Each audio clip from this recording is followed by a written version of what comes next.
Welcome to Bedtime Astronomy.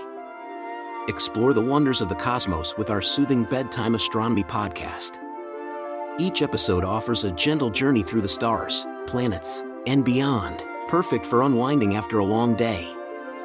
Let's travel through the mysteries of the universe as you drift off into a peaceful slumber under the night sky. Researchers at Harvard University have just figured out how to use quantum entanglement to detect impossibly weak single-photon light signals across a 1.55 kilometer fiber link. Yeah.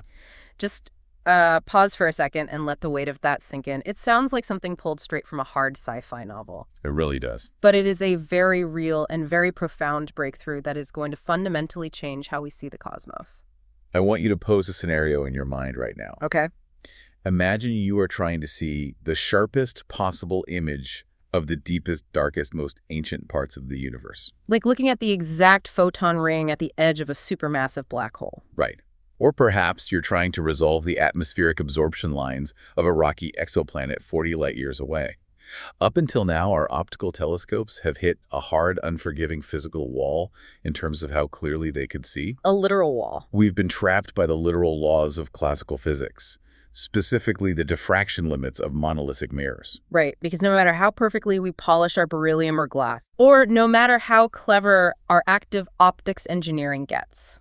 The universe had essentially placed a hard limit on our visual acuity. Exactly. But now, by harnessing the absolute strangest, most counterintuitive rules of quantum mechanics, we're figuring out how to cheat those physical limits entirely. What's fascinating here is the sheer scale of the ambition behind this. We are not talking about a marginal improvement in telescope technology. Right, this isn't just an iterative update. No, we aren't talking about a new deconvolution algorithm that cleans up blurry pixels or a slightly more reflective metamaterial coating for a mirror. No. This is a foundational, paradigm-altering shift in optical physics.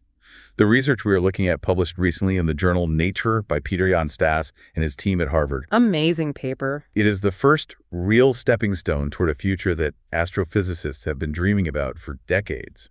They've successfully paved the way for a completely new class of optical telescopes. Ones that will operate with totally unprecedented world-changing resolution.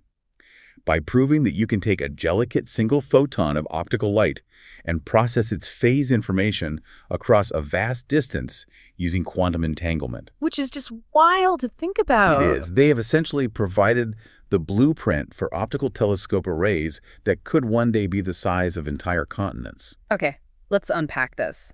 Because to truly appreciate how mind-blowing this Harvard breakthrough is, we have to contextualize it within how astronomers currently push the boundaries of high-resolution imaging. We have to look at the physical limits of building a single monolithic mirror. Right. You can't just cast a piece of glass the size of a city. No, it would collapse under its own weight right away. And warp from thermal gradients. Exactly. And it would be impossible to steer, which is why the field relies heavily on very long baseline interferometry. Or VLBI. Right, VLBI. Instead of one giant mirror, you build a network of spatially separated detectors. You point all of these individual observation stations at the exact same astrophysical object. Yeah. You collect the incoming electromagnetic waves simultaneously, and then computationally or physically combine those waves. But the mechanics of how that combination actually works are incredibly demanding. Extremely demanding, and it relies heavily on Fourier transform mathematics. Right. The ultimate genius of interferometry is what happens when you combine those separate signals correctly. By perfectly synchronizing the electromagnetic waves gathered from all those widely spaced locations, the interferometric array effectively creates a single giant virtual synthetic aperture. A virtual telescope. Yes. And the defining characteristic of that synthetic aperture, its angular resolution, isn't determined by the size of the individual collection dishes. It's determined by the distance. Exactly. It's determined by the maximum physical distance between the two antennas that are furthest apart in your network. That distance is called the baseline. So if you have two observation stations separated by 10,000 kilometers, and you can capture and combine the phase and amplitude of the incoming light perfectly, you achieve the angular resolution of a single continuous telescope mirror that is 10,000 kilometers wide. You are leveraging the interference patterns of the incoming waves to trick the universe into giving you the visual sharpness of a behemoth instrument without actually having to construct it. And we have seen the triumph of this specific technique in recent history. The prime example that comes to mind is the Event Horizon Telescope collaboration back in 2019. Oh, absolutely. They gave us the first direct image of a black hole. The supermassive black hole at the center of the galaxy Messier 87. Right, that glowing asymmetrical ring of light surrounding the dark shadow of the event horizon. To get that image, they didn't use a single radio dish. No, they used a global network of observatories. Spanning from Hawaii to Chile, from Spain to the South Pole. Precisely. The Messier 87 milestone is the textbook example of VLBI operating at its absolute maximum classical limit. They were looking at radio frequencies, specifically 230 gigahertz. Which is crucial to point out. Very crucial. To achieve the resolution necessary to see an object roughly the size of our solar system from 55 million light-years away, they had to effectively turn the entire Earth into one singular radio telescope. And the challenge there was data synchronization. Massive data synchronization.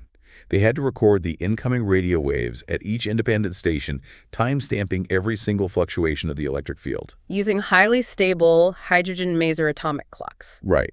They recorded petabytes of this raw waveform data onto physical hard drives. Loaded those hard drives onto airplanes. And flew them to central supercomputing correlators at MIT Haystack and the Max Planck Institute. Because the files were just too big to send over the internet. Exactly. The correlators then played those recordings back, aligning the atomic clock timestamps down to the picosecond, and allowed the recorded radio waves to computationally interfere with one another. And that computationally generated interference pattern is what allowed them to extract the image of the black hole. I really want you to just sit with the sheer scale of that for a moment.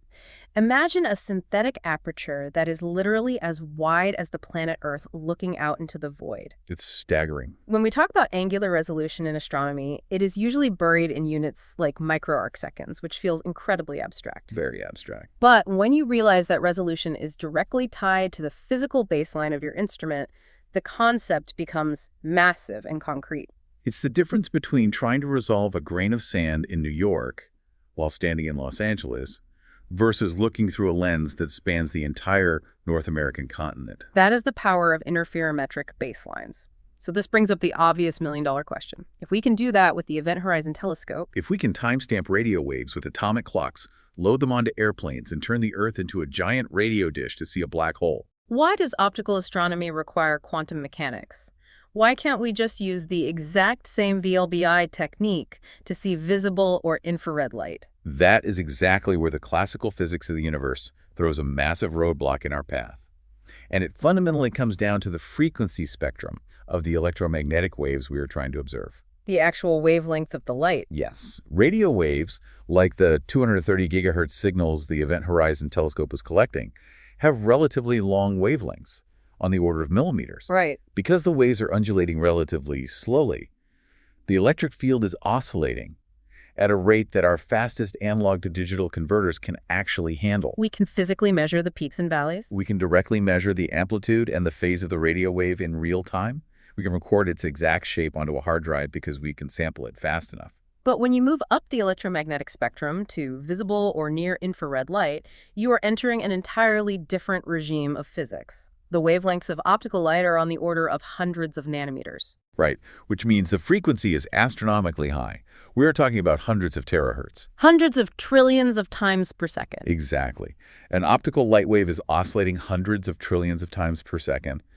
There is no analog-to-digital converter on Earth, and likely never will be, that can sample an electric field at petahertz frequencies and record its exact wave pattern onto a hard drive. It's just too fast. Way too fast. You cannot simply timestamp a visible photon and save its phase to a disk to be correlated later on a supercomputer. Because we cannot digitize the electric field of optical light, we cannot use computational correlation. Instead, to do optical interferometry, we are forced to perform what is called direct interference. Direct physical interference. Yes, we have to physically take the actual delicate photons collected by telescope A and physically overlap them with the delicate photons collected by telescope B. In real time on a physical beam splitter. Exactly. So we can't record the light. We literally have to pipe it through optical cables to a central mixing room.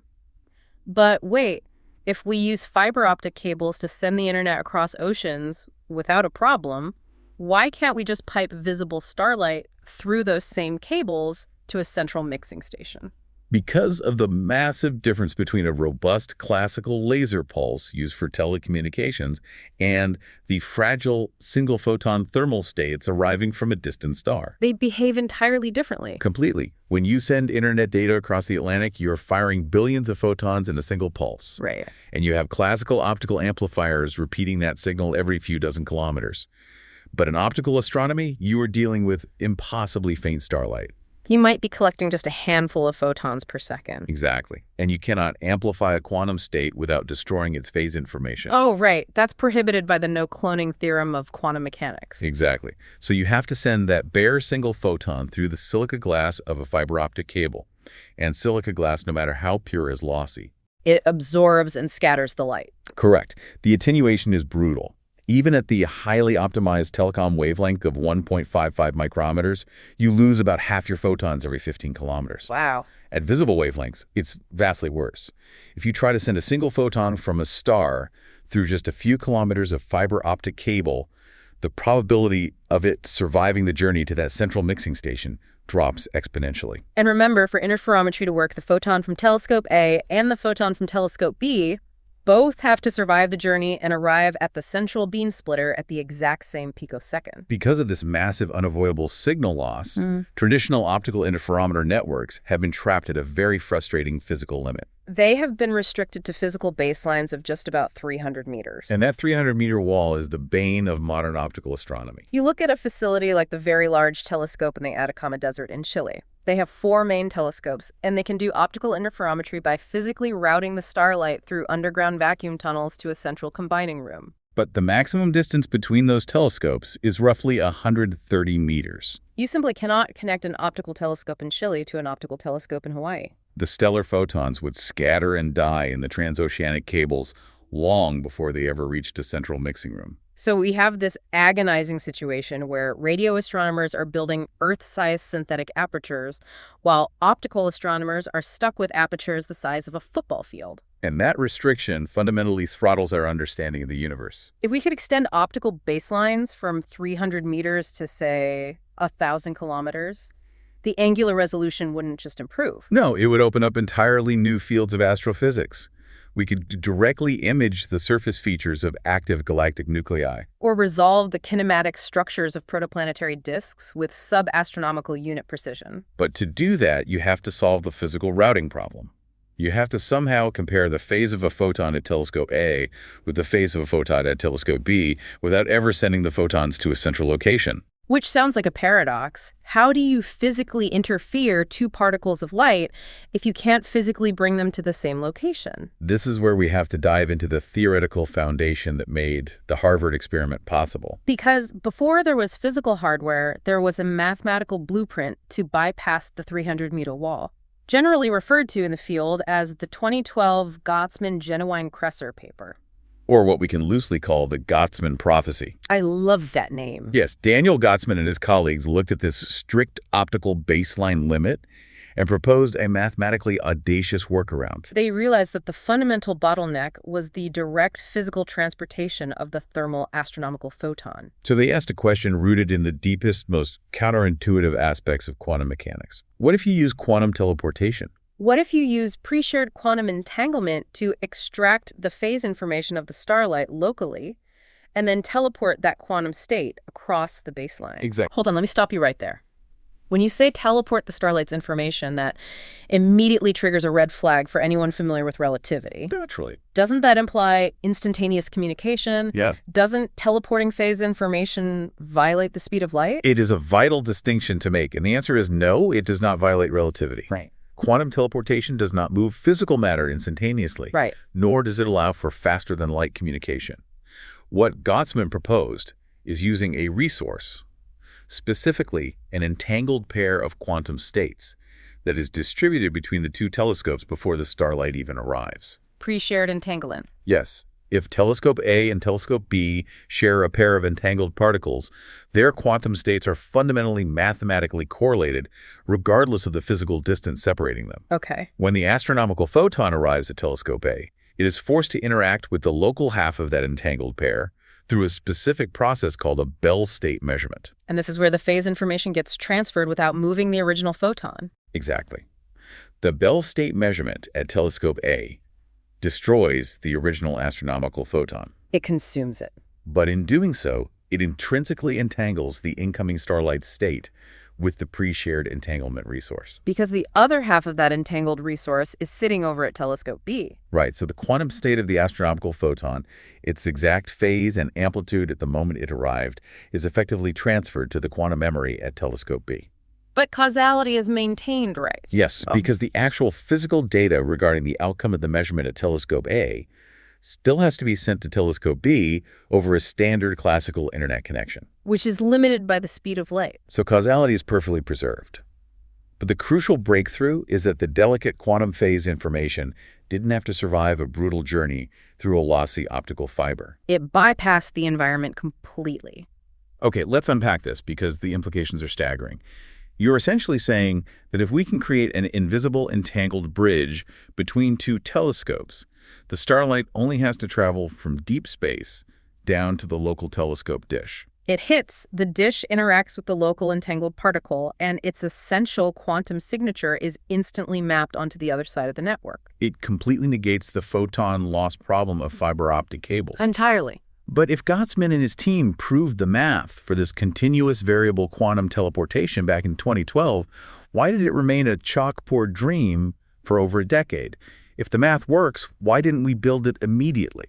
If we connect this to the bigger picture, the mathematical elegance of quantum teleportation belies the absolute nightmare of engineering it in physical reality. The hardware just wasn't there. Not even close. Gottsman knew that the practical roadblocks were immense. To make this work for astronomy, you need a physical system that can do 3 exceedingly difficult things simultaneously. Okay, what's the first? First, it must act as an optical interface to catch the incredibly weak, randomly arriving thermal photons from a star. That makes sense. Second, it must be able to generate and hold robust quantum entanglement over long physical distances. Which is incredibly hard. And third, it has to store that delicate quantum state in a memory long enough for the classical data of the measurement to travel across the network. Right, because of the speed of light limit on that classical data channel. Exactly. In 2012, deterministic entanglement generation rates between distant physical nodes were abysmal. The technology simply did not exist to maintain a stable, high-fidelity quantum memory that could interface with visible light at the rates required to do actual astrophysics. It was a beautiful protocol waiting for the hardware to catch up. Which perfectly sets the stage for bringing our timeline right back to the present day and focusing on the physical hardware that Peter Jonstas and his team at Harvard actually built. Because they took Gottsman's theoretical protocol and dragged it kicking and screaming into physical reality. To do that, they didn't rely on standard silicon computing chips. No. And they certainly weren't using bulk optical mirrors. They had to engineer a highly specific quantum memory, using what are called silicon vacancy centers embedded in diamond nanocavities. And I want to get deeply into the solid-state physics here. It's fascinating physics. Why diamond? And what exactly is a silicon vacancy center? To understand the hardware, we have to look at the crystallography. Okay. A pure diamond is a rigid, perfectly repeating lattice of carbon atoms bonded in a tetrahedral structure. Right. It has a very wide electronic band gap, meaning it is highly transparent, and it has an extremely rigid lattice, which means the speed of sound inside a diamond is very high, and the thermal vibrations, the phonons, are tightly constrained. So it's a very quiet material, computationally speaking. This makes diamond an exceptionally quiet environment in cryogenic temperatures. But the Harvard researchers don't want a perfect diamond. Because a perfect diamond is inert. Exactly. It doesn't interact with light in the way we need. So they use a process like chemical vapor deposition to grow the diamond. And during that process, or through targeted ion beam implantation, they intentionally introduce a specific microscopic defect. They break the perfect lattice. They knock out 2 adjacent carbon atoms from the lattice, and they insert a single larger silicon atom right in the middle of that empty space. So you have a silicon atom sitting suspended between 2 missing carbon spots. Precisely. That specific geometric arrangement is the silicon vacancy, or SIV center, and it has a unique property that is absolutely vital for this experiment. Inversion symmetry. Yes, inversion symmetry. Because the silicon atom sits perfectly centered between the 2 vacancies, the defect is highly protected from local chaotic electric field fluctuations in the surrounding diamond crystal. In quantum mechanics, we call this spectral stability. It means that the optical transitions of this defect, The exact frequencies of light it will absorb or emit remain incredibly sharp and consistent over time, unlike other defects that jitter wildly due to environmental noise. And it is inside this incredibly stable microscopic pocket that the actual quantum data processing happens. Because the silicon vacancy center isn't just a structural flaw, it traps a single unpaired electron. Yes, and that trapped electron acts as the active optical interface. The electron has a quantum property called spin, which you can loosely visualize as a microscopic magnetic moment pointing either up or down. Okay. When an external magnetic field is applied, the energy levels of that spin state split. This is known as the Zeeman effect. The beauty of the sieve center is that the optical absorption of an incoming photon is entirely dependent on the spin state of that electron. It acts as a perfect, highly responsive catcher's mitt for the incoming light. Exactly. But electrons are flighty. They are. Even in the pristine environment of the diamond lattice, an electron spin will eventually decohere. It will interact with stray magnetic fields or leftover thermal noise, and its quantum state will scramble. Its coherence time, the amount of time it can faithfully hold on to quantum information, is relatively short, right? Often just microseconds or milliseconds. Which is a massive problem if you are trying to hold on to the phase information of starlight while waiting for the classical measurement data to travel across a 1.55 kilometer baseline. If the electron loses the state before the network can confirm the entanglement protocol, the data is gone forever. Gone. So how do they extend that memory? They execute a brilliant transfer of information using the hyperfine interaction. Let's break that down. Sitting right next to the C center in the diamond lattice, there are naturally occurring isotopes of carbon, specifically carbon-13. Okay. Unlike the standard carbon-12, carbon-13 has a nuclear spin. An atomic nucleus is thousands of times heavier than an electron, and its magnetic moment is incredibly weak. Meaning it doesn't get bumped around by noise nearly as easily. This means the nucleus interacts very weakly with its surrounding environment. It is deeply insulated from the chaotic noise of the outside world. Right. Through highly precise microwave and radio frequency control pulses, the researchers can take the delicate quantum state residing on the flighty electron spin and perfectly map it onto the heavy, stable nuclear spin of the nearby carbon-13 atom. It is essentially a quantum vault. You use the electron, which interacts strongly with light, to catch the photon's phase information, and then you immediately write that information into the nuclear spin of the carbon atom, which doesn't interact with light, but can hold the quantum state for seconds or even minutes. That is exactly the architecture. The SIVA Center provides the fast optical interface to entangle the nodes, and the carbon-13 nucleus provides the long-lived quantum memory to store the state.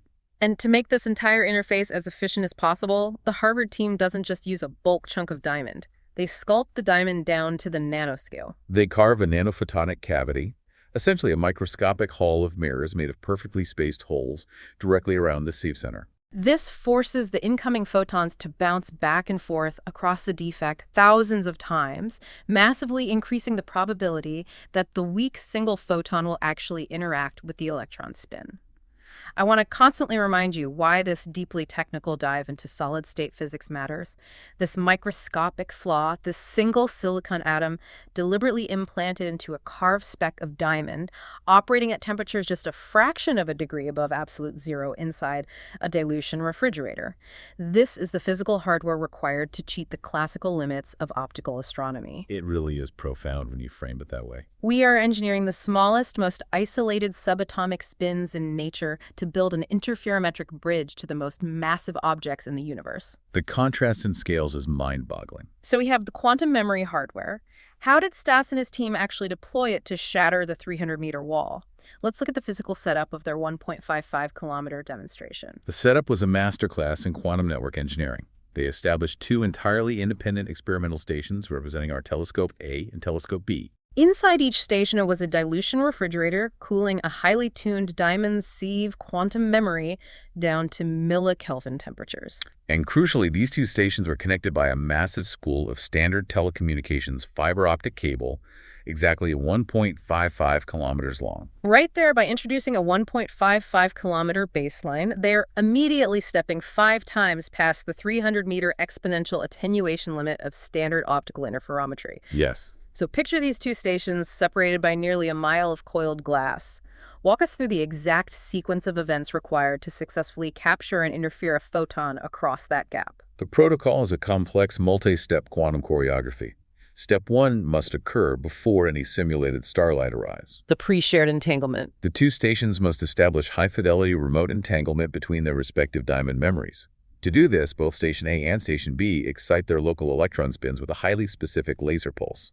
The physics of the Zeig center dictate that if the electron emits a photon in response, the polarization or phase of that emitted photon is fundamentally entangled with the spin state of the electron left behind. So they each generate an entangled photon-electron pair locally. Yes.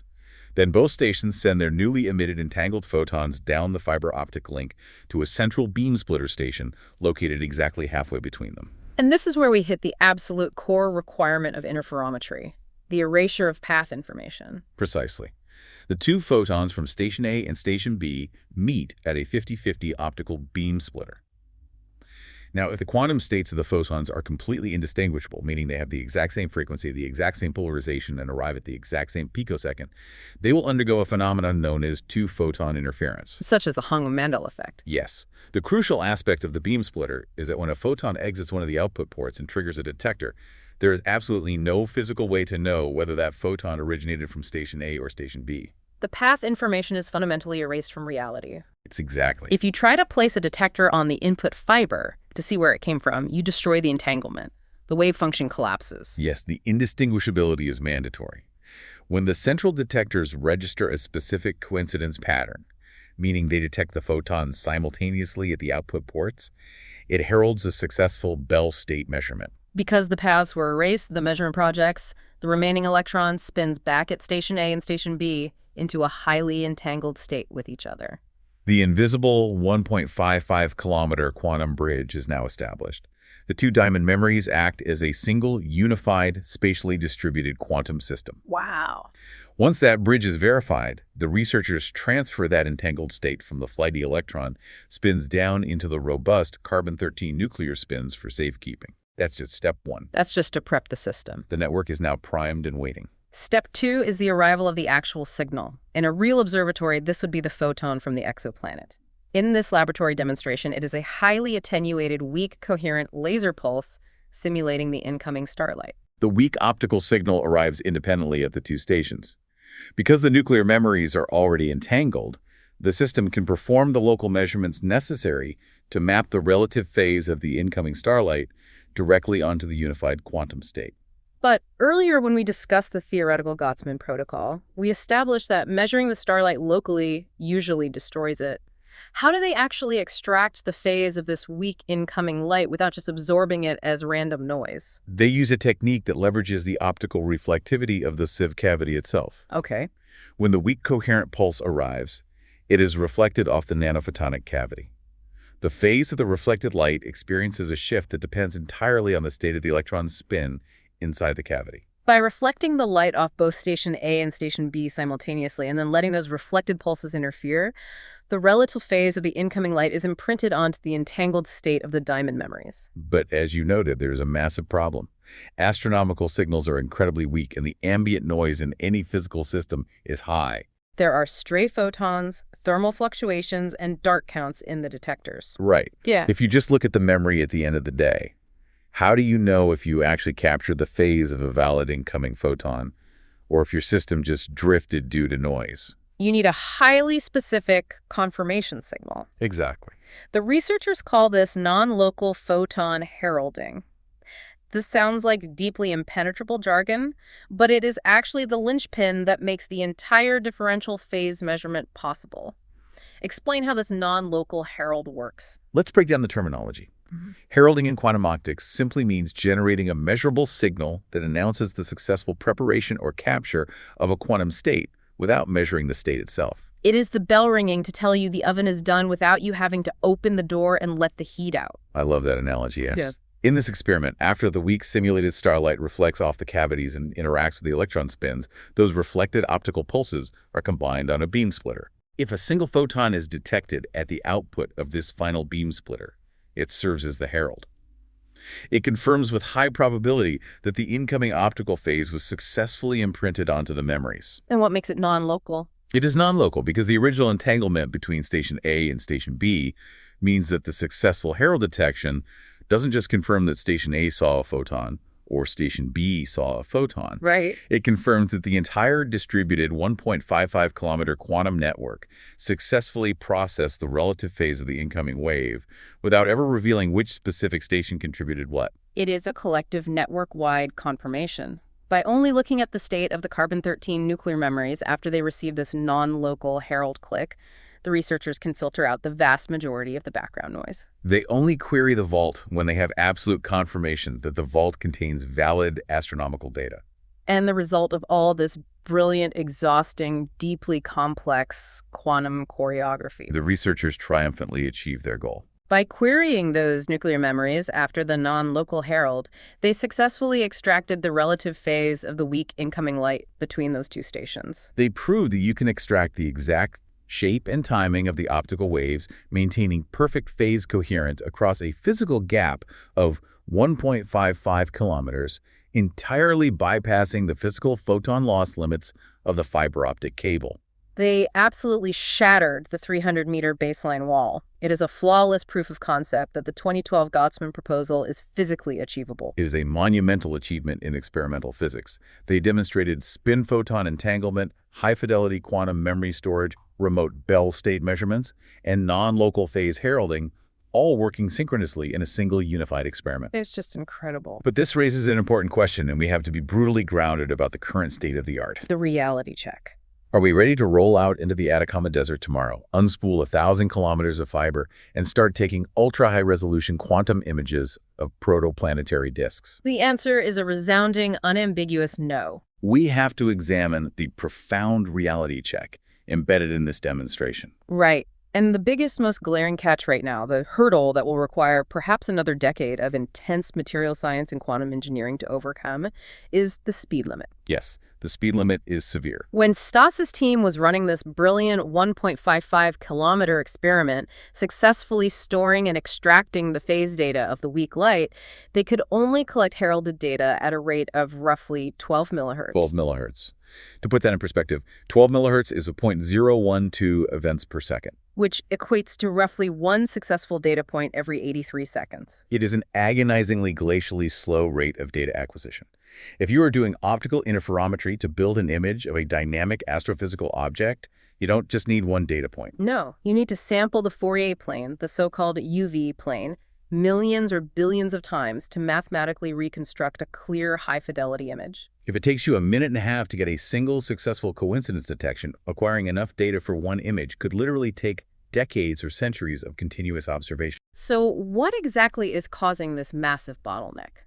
If the CIV centers are so efficient and the carbon-13 memories are so stable, why is the data rate pinned at 12 millihertz? The bottleneck is directly tied to the probabilistic nature of the entanglement generation itself. Remember step 1 of the protocol. Right. The two stations have to emit entangled photons, send them down the 1.55-kilometer fiber, and have them successfully interfere at the central beam splitter to establish the remote entanglement link. But because of the inherent photon loss in the fiber optic cables and the finite collection efficiency of the nanophotonic cavities, most of the photons emitted by the electron spins are lost. Furthermore, the two-photon interference at the beam splitter is fundamentally probabilistic. Even if both photons arrive perfectly, the Bell state measurement only succeeds a fraction of the time. So the network spends the vast majority of its time just trying and failing to establish the invisible bridge. Exactly.